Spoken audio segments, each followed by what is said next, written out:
იცის რამდენჯერ გვსმენია, რამდენჯერ თვითონაც გვითხოვს. შედეგი უამრავი ადამიანი ამცენმა, რომ მოსიარულე რეჟად აქცია. დღესაბა დაკარგული და ნარკომანთან იმ გამოფიტულ უცხოპრბოს წევრად აქცია ირგვლივ რომ ხედავ. დიახ, ისინი მეთქი. ავადმყოფობა აიდი, ჯაშულში რომ სახლდება, მასტურებით ჩამოგეჩინება და განაყოფს.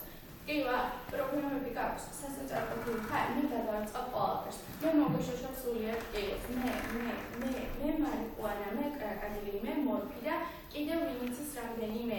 სულში შესახლებული მერე სკოლაში გადაინაცვლებს, ქშლის, ფიტას, განცამტვერებს, გავიწყობს დედმამას, შულს, ახლობლებს. ცხოვრების არს და დადიხარ ასე, ფიტულად ქთეული, მალე ვინმე დადიხარ. თითქმის ყველა ჩვენგანი ფიქრობს, რომ ამისთან საბრძოლველად ანტინარკოტიკულ კამპანიაში ჩასაფრთხე ძალიან პატარაა.